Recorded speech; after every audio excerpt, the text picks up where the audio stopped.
ദേവമംഗൾ astro മീഡിയയിലേക്ക് ഏവർക്കും സ്വാഗതം. ഞാൻ മംഗളൻ ശർമ്മ. ദേവമംഗൾ ആസ്ട്രോ മീഡിയയ്ക്ക് നിങ്ങൾ നൽകുന്ന സഹകരണത്തിന് നന്ദി പറയുന്നു. രേവതി നക്ഷത്രത്തിൽ ജനിച്ച സ്ത്രീകളുടെ ചില നക്ഷത്ര സവിശേഷതകളാണ് പറയുന്നത്. രേവതി നക്ഷത്രത്തിൻ്റെ പൊതുവായ ഫലങ്ങളോടൊപ്പം തന്നെ രേവതി നക്ഷത്രത്തിൽ ജനിച്ച സ്ത്രീകൾക്ക് ഈ സവിശേഷ ഫലങ്ങൾ കൂടി അനുഭവയോഗ്യമാകും. ആ സവിശേഷ ഫലങ്ങളെക്കുറിച്ചാണ് പറയുന്നത്. പൗഷ്ണേ സ്വരൂപ ബഹുമിത്രപക്ഷ സ്വഭാവശുദ്ധ വ്രതചാരിണീച്ച തേജോന്യത ഭൂരി ചതുഷ്പദാഠ്യ ഹതാരിപക്ഷ പ്രിയദർശനാച്ച. അതായത് രേവതി നക്ഷത്രത്തിൽ ജനിച്ച സ്ത്രീകൾ സുന്ദരികളും സ്വഭാവശുദ്ധിയുള്ളവരും തേജസ്വിനികളും ബന്ധുക്കളും വാഹന സമ്പത്തുള്ളവളും ശത്രുക്കളെ ജയിക്കുന്നവളും ഏവർക്കും പ്രിയങ്കരികളുമായിരിക്കും. ആകർഷകമായ വ്യക്തിത്വം, പ്രസന്നമായ പെരുമാറ്റം, അല്പം അഹങ്കാരിയെന്ന് തോന്നുമെങ്കിലും വാസ്തവത്തിൽ അങ്ങനെയല്ലാതാനും. മറ്റുള്ളവരെ സഹായിക്കാൻ മുൻപന്തിയിൽ നിൽക്കുന്നവരും അർഹിക്കുന്ന സമയത്ത് മറ്റുള്ളവരെ സഹായിക്കുന്നവരും അതുപോലെ തന്നെ അർഹിക്കുന്ന സമയത്ത് അവരുടെ സഹായം ഇവർക്ക് കിട്ടുന്നവരുമായിരിക്കും. നല്ല കുടുംബ പശ്ചാത്തലവും സ്നേഹശീലരായ മാതാപിതാക്കളും ബന്ധുജനങ്ങളും ഉള്ളവളും കുട്ടിക്കാലം തൊട്ടേ കൈവരുന്ന ദിശാബോധവും രേവതി നക്ഷത്രക്കാരുടെ ഭാഗ്യമാണ്. ഇവരുടെ ആത്മാർത്ഥതയും സത്യസന്ധതയും എടുത്തു പറയേണ്ട സവിശേഷതകൾ തന്നെയാണ്. രേവതി നക്ഷത്രക്കാരായ സ്ത്രീകൾ ഓരോ നക്ഷത്രപാദത്തിലും ജനിച്ചാലുള്ള സവിശേഷ ഫലങ്ങളെക്കുറിച്ച് നോക്കാം. രേവതി നക്ഷത്രം 1-ാം പാദത്തിൽ ജനിച്ചാൽ ധനു നവാംശകവും രാശിനാഥൻ വ്യാഴവുമാണ്. ഭാഗ്യവതികളും ശുഭപ്രതീക്ഷകളുള്ളവളും ഉദാരമതികളും നൈപുണ്യവും പാണ്ഡിത്യവും ഉന്നത വിദ്യായോഗ്യതയുള്ളവളും ആരോടും മത്സരബുദ്ധിയില്ലാത്തവരും പ്രസന്നഭാവവും എന്നാൽ ഇടയ്ക്ക് ക്ലേശങ്ങൾ അനുഭവപ്പെടുന്നവളുമായിരിക്കും. എന്നാൽ മീനം രാശിയും ധനുരാശിയും ഉഭയരാശികളായതിനാൽ സമ്മിശ്രപ്രകൃതവും സങ്കീർണ വ്യക്തിത്വവും ഉള്ളവരുമായിരിക്കും. ഇവരുടെ സ്വഭാവം പെട്ടെന്ന് അളന്നു മുറിച്ച് പറയാനാവില്ല. ചിലപ്പോൾ പറയുന്നത് പോലെയാകില്ല പ്രവൃത്തി. വാക്കും കർമ്മവും വിരുദ്ധമായിരിക്കും. ഒരേ സമയം ഈ രണ്ട് ലക്ഷ്യത്തോടുകൂടി പ്രവർത്തിക്കും. അതിനാൽ 2 കാര്യങ്ങൾ സംഭവിക്കും. ഒന്നിലധികം നേട്ടങ്ങൾ ചിലപ്പോൾ സാധിച്ചെന്നും വരാം. മീനവും ധനുവും വ്യാഴത്തിൻ്റെ രാശികളായതിനാൽ ആന്തരികമായ പൊരുത്തവും അച്ചടക്കവും ഏതു കാര്യത്തിലും ഉണ്ടാവും. ഗ്രഹങ്ങളിൽ വ്യാഴം സാത്വികഗ്രഹമായതിനാൽ എത്ര വിപരീത സാഹചര്യങ്ങളിൽപ്പെട്ടാലും മനസ്സിൽ അധാർമികതയോ അനീതിയോ ഉണ്ടാകില്ല എന്നുള്ളത് ഇവരുടെ എടുത്തു പറയേണ്ട ഒരു ഗുണമാണ്. ധനു ഒരു പുരുഷരാശിയായതിനാൽ ഇവർ പൗരുഷശാലികളും മീനം ഒരു സ്ത്രീരാശിയായതിനാൽ ഇവരിൽ സൗമ്യതകളുമായിരിക്കും. അതിനാൽ വേണ്ടപ്പോൾ വേണ്ടതുപോലെ പെരുമാറാനും പ്രവർത്തിക്കാനും ഇവർക്കുള്ള കഴിവ് ഒരു പ്രത്യേകത തന്നെയാണ്. കുലീനമായ സാന്നിധ്യം, മാന്യമായ പെരുമാറ്റം രേവതി നക്ഷത്രക്കാരികളുടെ എടുത്തു പറയേണ്ട യോഗ്യതയാണ്. വൈകാരികമായി അല്പം സന്തുലിതരെങ്കിലും ഒരിക്കലും അത് പ്രകടിപ്പിക്കാത്തവരും ജീവിതത്തെ ധന്യാത്മികമായി കാണുന്നവരുമാണ്. ആരുടെയും എതിർപ്പുകളെ വകവയ്ക്കാത്തവരും എന്നാൽ ആരെയും എതിർക്കാൻ താല്പര്യമില്ലാത്തവരുമാണ് ഇവർ. ഭർതൃഹിതമനുസരിച്ചും ആവശ്യമായ നിർദ്ദേശങ്ങൾ വിനയം വിടാതെ അവതരിപ്പിക്കാൻ കഴിവുള്ളവരാണെങ്കിലും ചില സമയങ്ങളിൽ അതിന് വിപരീതമായി അവഗണനാ മനോഭാവവും ഇവരിൽ കാണാൻ കഴിയും എന്നുള്ളതൊരു ന്യൂനതയാണ്. എങ്കിലും ഒരു മാതൃകാ കുടുംബിനിയാകാൻ ഇവർക്ക് കഴിയും.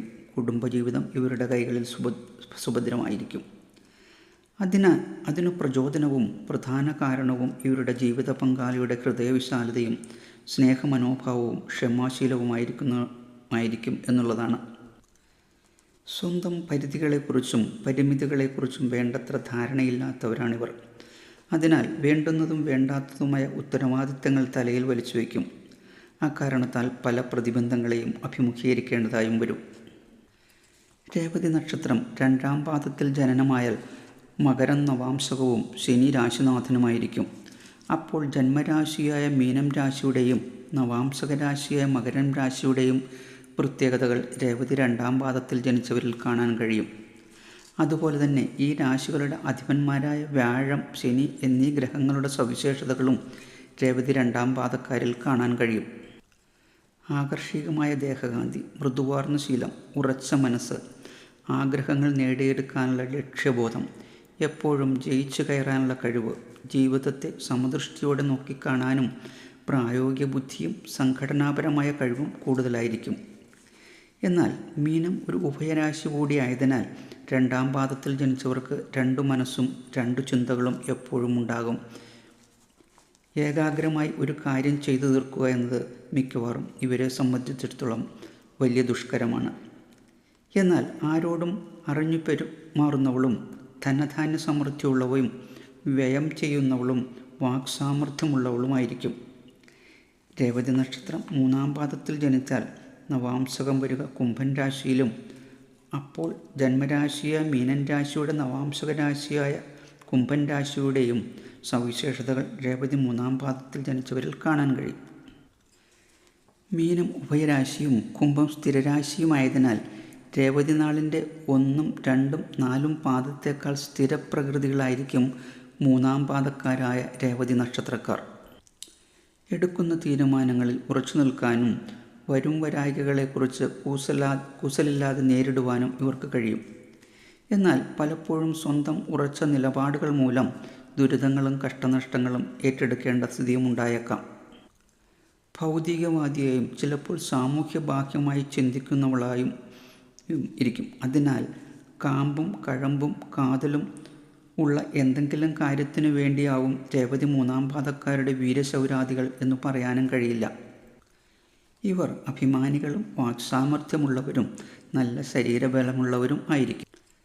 രേവതി 4-ാം പാദത്തിൽ ജനനമായാൽ മീനം രാശി തന്നെയായിരിക്കും നവാംശക രാശിയായും വരിക. ഇങ്ങനെ ഓരോ രാശി തന്നെ 2-ലും വരുന്നതിനാൽ വർഗോത്തമം എന്ന് പറയും. വർഗോത്തമത്തിൽ ജനനമായതിനാൽ വ്യക്തിഗുണങ്ങളുള്ളവളും സ്വന്തം വർഗത്തിൽ ഉത്തമയും വൃത്തിബോധവും ധീരത, സത്യശീലം, സാഹസികത, ബുദ്ധി, ശത്രുക്കളെ നിർവീര്യമാക്കാനുള്ള കഴിവ്, കാര്യപ്രാപ്തി എന്നീ ഗുണങ്ങളോടു കൂടിയവളായിരിക്കും രേവതി 4-ാം പാദത്തിൽ ജനിക്കുന്ന സ്ത്രീകൾ. എന്നാൽ 3 ശുഭഗ്രഹങ്ങൾ മീനം രാശിയും ആയി ബന്ധപ്പെടുന്നുണ്ട്. വ്യാഴത്തിൻ്റെ സ്വക്ഷേത്രമാണ് മീനം, ബുധൻ്റെ നീചക്ഷേത്രവും ശുക്രൻ്റെ ഉച്ചക്ഷേത്രവുമാണ്. ബുധൻ നീചനാകുന്നത് ഉത്തരട്ടാതി 4-ാം പാദത്തിലും ശുക്രൻ ഉച്ചനാകുന്നത് രേവതി 4-ാം പാദത്തിലുമായതിനാൽ ലൗകിക സുഖങ്ങൾ, ഭോഗം, ആഡംബരം, മനോഹരമായ ശരീരം, കീർത്തി, ധനം, വാഹനം, കുടുംബാംഗങ്ങളെ സ്നേഹിക്കുന്നവളും ജീവിത പങ്കാളിക്ക് അനുകൂലമായും സ്നേഹിതർക്ക് ഉപകാരിയായിരിക്കും. നാട്ടിലും വീട്ടിലും ജോലിസ്ഥലത്തും എല്ലാവർക്കും ഒരു വിശേഷ വ്യക്തി തന്നെയായിരിക്കും. യാത്രകളോട് ഏറെ പ്രിയമുള്ളവരായിരിക്കും, പ്രത്യേകിച്ചും ജലയാത്രയോട്. ഇവരിൽ ഒരു ചെറിയ ശതമാനം പ്രവാസ ജീവിതം നയിക്കുന്നവരും ആകും. മറ്റുള്ളവർക്ക് സ്വപ്നം കാണാൻ കഴിയാത്ത വിധത്തിലുള്ള ഭൗതിക ജീവിതം ഇവർക്ക് നേടാൻ കഴിയും. എന്നാൽ രേവതി 4-ാം പാദവും മീനലഗ്നവും ഒത്തുവന്നാൽ ഗണ്ഡാന്തദോഷം എന്നൊരു ദോഷഫലം രേവതി 4-ാം പാദക്കാർക്കുണ്ടാവും. നിങ്ങളുടെ ജാതകവശാൽ അങ്ങനെ ഒരു ദോഷമുണ്ടെന്ന് കണ്ടാൽ എല്ലാ കാര്യത്തിലും നിയന്ത്രണവും സംയമനവും പാലിച്ചില്ലെങ്കിൽ ഇതേ ഭോഗവും സൗഖ്യവുമൊക്കെ ദോഷമായി ഭവിക്കും. രേവതി നക്ഷത്രക്കാരുടെ ദശാകാലത്തെപ്പറ്റി പറയുകയാണെങ്കിൽ ജന്മനക്ഷത്രദശ ബുധദശയാണ്. 17 വർഷക്കാലമാണ് ബുധദശയെങ്കിലും ആദ്യ ദശയായതിനാൽ ജന്മഗർഭശിഷ്ടദശ എത്ര ബാക്കിയുണ്ടോ അതായിരിക്കും ബുധദശയിൽ ഉണ്ടാവുക. തുടർന്ന് കേതു 7 വർഷം, ശുക്രൻ 20 വർഷം, ആദിത്യൻ 6 വർഷം, ചന്ദ്രൻ 10 വർഷം, ചൊവ്വ 7 വർഷം, രാഹു 18 വർഷം, വ്യാഴം 16 വർഷം എന്നിങ്ങനെയായിരിക്കും ദശാകാലങ്ങളുടെ തുടർച്ച. രേവതി നക്ഷത്രക്കാരുടെ ദശാകാലവും ദശാഫലങ്ങളും ദശാദോഷ പരിഹാരങ്ങളെയും കുറിച്ച് ഒരു വീഡിയോ ഉടൻ ചെയ്യുന്നതാണ്. അത്തം, ഉത്രം, കന്നിക്കൂറ്, അനിഴം, തൃക്കേട്ട, മൂലം, പൂരാടം, ഉത്രാടം, രേവതി എന്നീ നാളുകാരുമായി നക്ഷത്രപ്പൊരുത്തമുണ്ട്. എങ്കിലും പാപസാമ്യം, ദീർഘായുസ് യോഗം, സന്താനയോഗം തുടങ്ങിയ പൊരുത്തങ്ങളോട് നോക്കിയ ശേഷമേ വിവാഹത്തിൽ ഏർപ്പെടാവൂ. ഭരണി, രോഹിണി, തിരുവാതിര, ചിത്തിര, ചോതി, വിശാഖം ഇവ അനിഷ്ട നക്ഷത്രങ്ങളാണ്. മകവുമായി രേവതി നക്ഷത്രത്തിന് ഭേദമുള്ളതിനാൽ ഈ നക്ഷത്രങ്ങളും രേവതി നാട്ടുകാർക്ക് അശുഭമാണ്. മരതകവും പുഷ്യരാഗവും ഭാഗ്യരത്നങ്ങളാണ്. എങ്കിലും ഒരു ഉത്തമനായ ജ്യോതിഷിയുടെ നിർദ്ദേശപ്രകാരമേ ഇത് ധരിക്കാവൂ. മഞ്ഞയും പച്ചയും അനുകൂല നിറങ്ങളാണ്. ശുഭകാര്യങ്ങൾക്ക് പുറപ്പെടുമ്പോൾ ഈ നിറങ്ങൾ ധരിക്കാൻ കഴിഞ്ഞില്ലെങ്കിൽ ഈ നിറത്തിലുള്ള ഒരു തുവാലയെങ്കിലും കയ്യിൽ സൂക്ഷിക്കുന്നത് നല്ലതാണ്. രേവതി നക്ഷത്രക്കാരുടെ ദേവത പുഷാവാണ്, അതായത് സൂര്യൻ. ഓം പുഷ്ണവേ നമ എന്ന മന്ത്രമോ അല്ലെങ്കിൽ സൂര്യഗായത്രിയോ ദിവസവും രാവിലെ ജപിക്കുന്നത് ഉത്തമമാണ്. എല്ലാവർക്കും ഒരു ശുഭദിനം നേരുന്നു. ഓം ശ്രീ മഹാദേവേ നമഃ.